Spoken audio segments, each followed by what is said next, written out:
order. I give the call to the member for Hunter. Thank you, Mr Speaker. My question is to the Minister for Regional Development. How is the Albanese Labor Government changing policy to deliver for regional Australia, providing fair and transparent investment and building and protecting the infrastructure and services The member will our resume communities? his seat. I want to be very clear. I need to hear the questions. There is far too much noise on my left. I'm going to give the call to the member for Hunter. We can keep doing this until we get it right. So I'll give the call to the member for Hunter. Thank you again, Mr Speaker. My question is to the Minister for Regional Development. How is the Albanese Labor Government changing policy to deliver for regional Australia, providing fair and transparent investment and building and protecting the infrastructure and services our communities rely upon? I give the call to the Minister for Infrastructure, Transport, Regional Development, Local.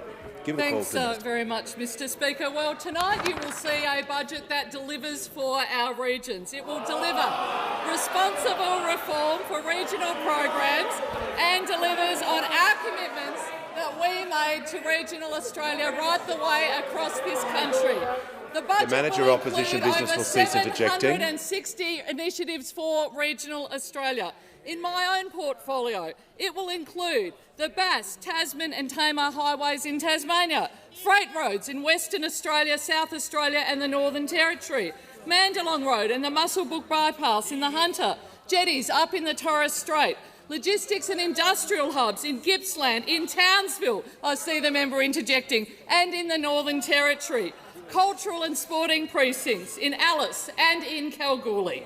It will include 2 new regional programs, the Growing Regions programs and the Partnerships and Precincts programs, $1 billion to be invested over the next 3 years into regional communities across this country.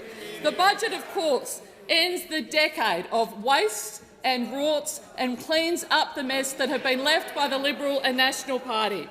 It fixes the legacy of infrastructure projects that the previous government announced with great fanfare but was actually unable to deliver. It ends the mess of grants programs that we saw rampant politicisation and deserving communities across this country miss out. And it cleans up projects dating back to 2016 that remain undelivered and uncontracted and in some cases without any proponent. Unlike the National Party, we don't believe that regions are only worthy of funding if they elect a National Party member. Our fairer and transparent regional investments will make sure they are delivered across the country. We know that it isn't only grants and infrastructure that matters to our regions. Every single portfolio has a role to play.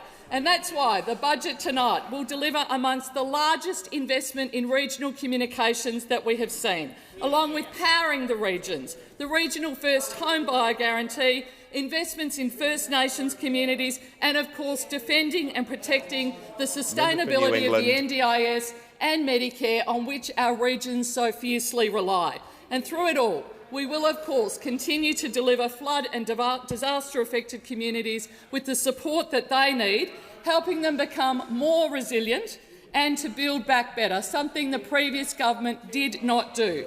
This is a budget that delivers for all Australians, and it will certainly be a budget that delivers for our regions.